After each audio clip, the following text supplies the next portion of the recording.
Wait, hold on. Is my name Atomi Osawa? And I shout the man with the cane as he takes his finger on the trigger.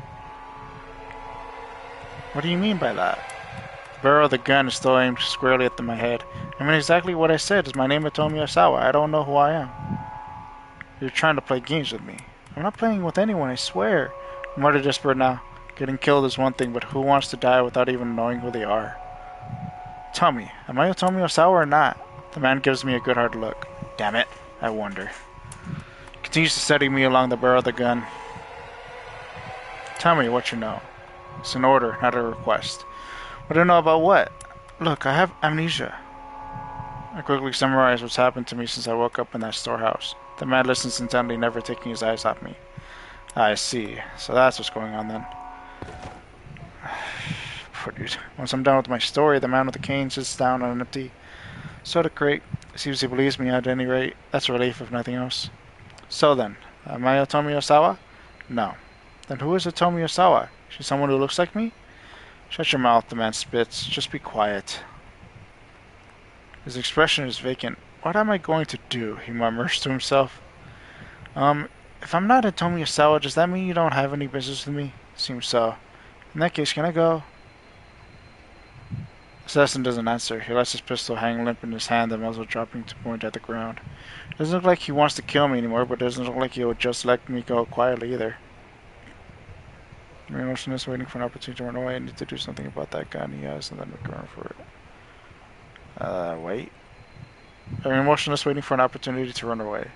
I might not make it in time, the man murmurs to himself under his breath. Not make it in time for what? I'm curious now, but this is hardly the time or place to try to find out more. I've learned for certain that I'm not Atomi Osawa, which basically tells me nothing. I'm right back to square one on figuring out who I am. The assassin had gone quiet, sitting on a pile of crates. He seems lost in thought. Still, I don't dare to try to get away. All I can do is stand away and mull over my own situation. Just who am I? I ask myself again and again. I am... I am... I am...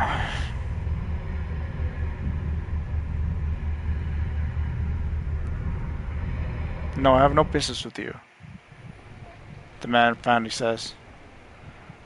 Go, don't worry, I won't follow you. I wonder if I can believe him. Maybe he's just trying to get me off my guard so he can shoot me in the back. Do not go to the police or go back home, he continues. Lay low by yourself somewhere for a while. How long is a while? Until around sundown? This should all be over by then. It'll all be over? I have no idea what it is, but I decide not to pry in case he decides to change his mind. Okay, I'm going to run away now. Sure. Take a slow step backward. I'm starting to turn away when he speaks up again. Before you go, I need to tell you one more thing. What's that? When you get your memories back, I'm sure you're going to hate me, and so I apologize in advance. Of course, I have no idea what he's talking about, but it makes me even more uneasy. I truly am sorry. I've got no response for that, so I just give the man one last look before I turn and run. He's gonna kill your sister. I decided to look for some place to hide out for a while, as the gunman suggested. But since I don't really know my left from my right in this town, that's easier said than done. If I realized I've made my way back to the knick-knack shop where I bought the necklace. Jesus. Maybe I could hide out in here. As I contemplate the possibility, I hear an all too familiar voice. Tama, Tama, Tama, Tama! Oh, what the fuck? There's Mr. Yanagashita on the floor of the shop. He's been tied up with some rope. What happened, boss? Look, this is all just... I was framed! Nah, whatever's happened, I'm pretty sure it was all his fault. Just call it a hunch. He says I'm a thief. Well, I say he's a thief for selling stuff he finds around town. Hey, the sales clerk steps into view, scowling. Just what are you implying? What in the world is going on here? I haven't the foggiest. Tama, help me! Please! Yanagashita kicks and squirms like a hyperactive child. Do you know this man? The sales clerk asks. No? Well, I mean, sorta. He's a real pain. He's been making a scene like this for as long as he's been here. I find it hard to imagine a worse way to interfere with someone's business. I hate to ask, the clerk continues, but could you take him to the police for me? The police? Yeah. Oh, well, the police... The gunman did specifically warn me not to go to them. I feel no loyalty to that killer, but I am reluctant to antagonize him. And for reasons I can't explain, I have a strong sense that going to the police Right now it's a bad move, but Mr. Yanakishita isn't privy to my thoughts, and he looks up at me with a hopeful gleam in his eye. Yeah, that'll work. Tama, you can take me to the police. Then we can put this all behind us. All's well that ends well, right? Well, sure. Feeling like I have no choice, I'll leave the shop with him. And then you let him go. Okay, Mr. Yagashita says excitedly as soon as we're out of earshot. Now, let's go find Chiri. Huh? Are we going to the police? What? No, we're not really gonna go. Oh man, I'm so glad you showed up, Tama. Now come on, let's go find Chiri. From the big grin on his face, I have an inkling of what's coming next. You've thought of another get-rich-quick scheme, haven't you? Goodness, Tama, you can see right through me. It's not that difficult. It's practically written all over your face, boss. Mr. Yanagashita isn't really listening. He's too full of enthusiasm. This time, I got a line on 10 million yen. So come on, let's go make ourselves stinking rich. He punctuates his grand announcement by pointing fervently at some non-existent listener. Breaking the fourth wall there.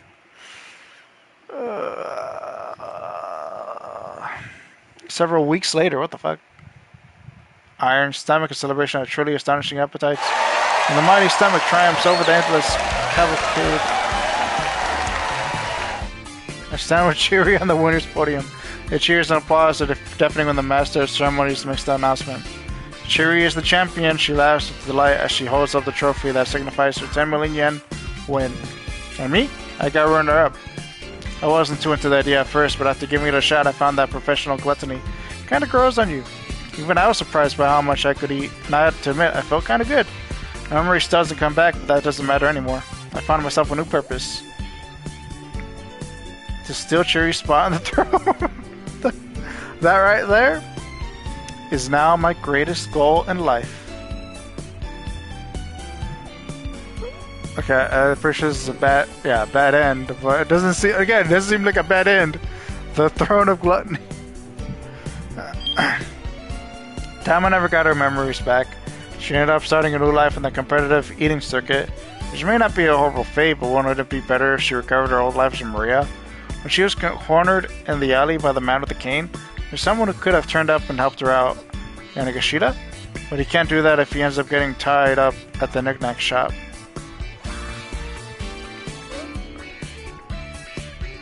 Yeah, no, that is a good question. How the heck did he get tied up there in the first place? I don't even know. A good bad end? I think that's like the third one I've seen.